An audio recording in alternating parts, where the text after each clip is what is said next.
from here. My name is Melissa Turner. I am a co-founder and co-editor of bmagazine.org with Missy Crutchfield.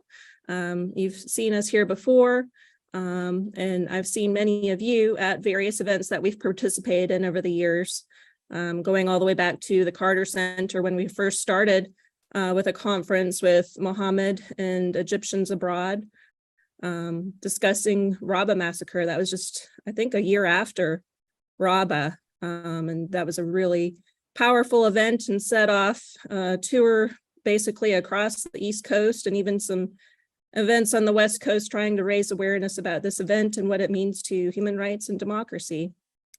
So without further ado, today is the 10th anniversary of Rabaa massacre. We want to remember the lives that were lost that day. We want to remember the lives that were changed that day, for better or worse. And I'd like to open by having our speakers just take 1 to 3 minutes to introduce yourselves, what brings you here today, and what are your thoughts today on the 10th anniversary of the Rabaa massacre. Ahmed, would you like to begin? Yes. Hi. Assalamu alaikum. My name is Ahmed Ghanem. I live in the United States. I'm Egyptian. And what brings me today is to first to remember and recognize the lives of that we lost in Rabaa Square on this day, and also to get a message out to the people that watching us and people in the Middle East and what can be done right now. We talked for the past 10 years about how brutal it was and about the people that we remember, but people are looking for answers. What can be done after 10 years of this massacre? And that's why I am here today. Thank you. Rami? I'm Rami Shaat. I am now in Paris after 2.5 years arbitrarily jailed in Egypt, detained. And I'm continuing today 10 years on one of the most heinous crimes in Egyptian history. And that crime is still continuing. The crime was the establishment of legitimacy for a dictator that is still going. It's still going with that crime and still going under the values of that crime. The bloodshed is still happening. We must stop it. And part of stopping it is remembering today and making people accountable for the crimes they did. Thank you. Maha? I'm Maha Azam, and I'm here today because I believe that the Rabaa massacre is a byproduct of tolerating dictatorship.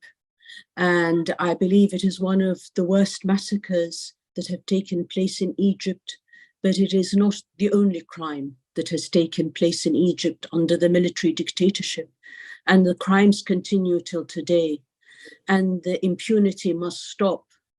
We must seek justice and continue to work for justice and make the international order aware that we're not going to be silenced. And I believe in the Egyptian people. I believe in people like yourselves who will not stop raising the voice of the voiceless.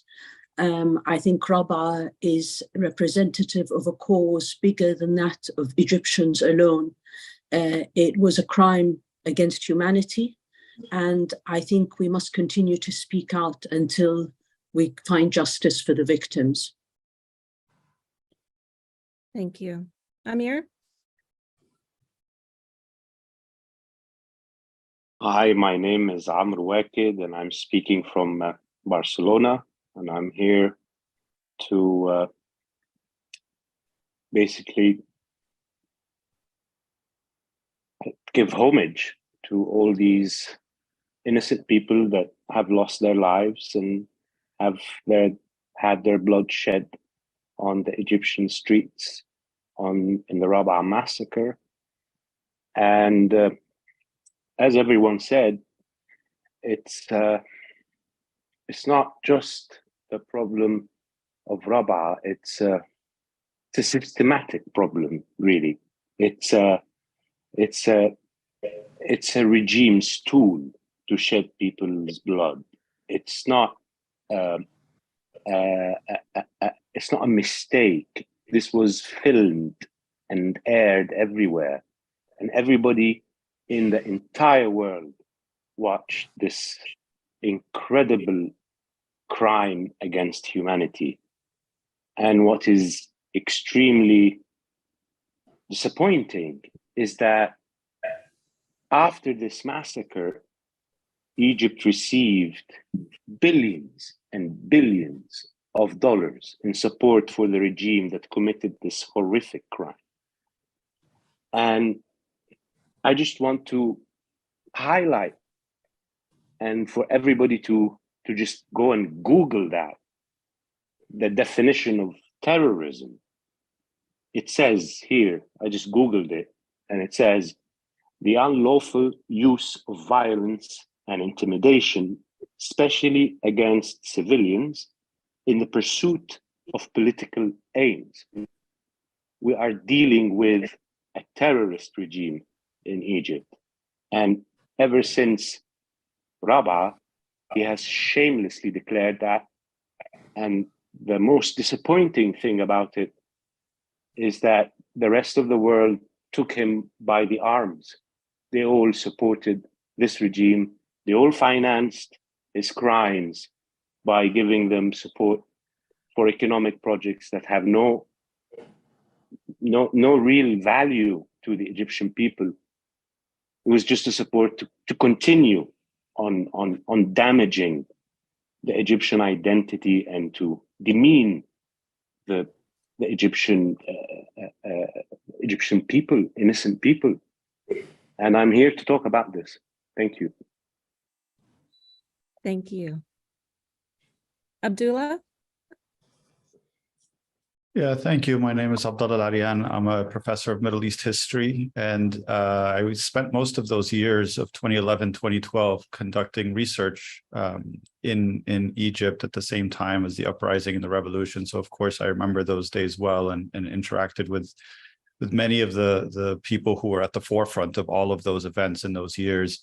I think as all of my colleagues here have put it already, our challenge here is twofold. On the one hand, thinking about the quest for justice for the victims and their families of the events of the day, and at the same time, understanding the impact that the massacre has had on the long-term future of Egyptians beyond the events themselves, and thinking, as everyone has mentioned, about the impact this has had, that the Rabaa massacre at the time, I remember thinking, for a lot of people, it seemed like it was the end of something, right? That it was the end of a revolutionary moment. It was the end of a 6-week, uprising and protest movement.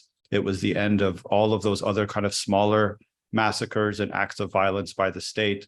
But now we look back on it and we see that it was actually also the beginning of something, that it was launching a new era in Egyptian history that has now continued for 10 years, in which this level of violence has been completely normalized and accepted and has become the standard. And there's a reason, for instance, that we don't see the same type of mobilization possible in Egypt, because Rabaa was intended to send that message that this was not going to be acceptable for popular uprisings to occur and for people to be able to express themselves within the political process. And so I think in some ways we have to now reconcile both of those challenges, the kind of the immediate impact that it had on the people who were there that day, and also what it means for the future of the country. Thank you. Mohammed? Okay, thank you, Melissa. My name is Mohammed Ismail. I'm from USA. I am a member of Egyptian Abroad for Democracy. I'm here today to remember those who sacrificed their life for others to live. I feel Rabaa is just a symbol. What's happening every day is Rabaa massacre. The only difference is the killing and the murder. It was one day. That's Rabaa was very well known with that. But since then, there is a killing and murdering. There is rape, there's torture, there's imprisoning. I feel today, like what Dr. Ahmed Ghanem said, what the result of this meeting, what we can do, what the suggestion, what we can come up with this meeting to help the people of Egypt, to help the country, as Amr and as everybody else and Dr. Maha said. I hope that we have a conclusion today, or at least we put some steps of what we're doing in the future, and we use Rabaa as a turning point of freeing the prisoners and free Egypt and try to bring Egypt back again on the right track of freedom, democracy, and human rights. Thank you very much for having me. Thank you. Thank you. Sarah? This for me personally will forever remain a day of mourning and tragedy. And I'm so happy to see all of you here today, and that we're taking the time to commemorate the sacrifices of all of the protesters who resisted the coup in Egypt, and the tens of thousands of people impacted by the murder of over 1,000 people on that day at Rabaa and Nahda squares. My last visit to Egypt was to interview survivors of the Rabaa massacre, and I will never forget those days with people lining up, streaming to tell us their stories, and listening to people describe how security forces shot dead, wounded people lying down, people trying to flee, how they set fire to the medical centers and the mosque. It was a grotesque act of barbarity. And I think the point that Human Rights Watch, where I was working at the time, emphasized in our investigation of that crime was that this was a planned, premeditated crime. And we know exactly who the perpetrators were. Including General Sisi, who was defense minister at the time, the commander, Medhat Manshawi, and of course, Interior Minister Mohammed Ibrahim. And we will be persistent in demanding accountability for them and against them. And knowing from the experiences of many countries in the world that this is a long struggle and a long quest, but it will not be forgotten. Yes, thank you. Helen? Thank you. My name is Helen Goodman. I used to be a member of Parliament. I was a member of Parliament 10 years ago when this happened. And now I'm a professor at Durham University in the School of Government and International Affairs.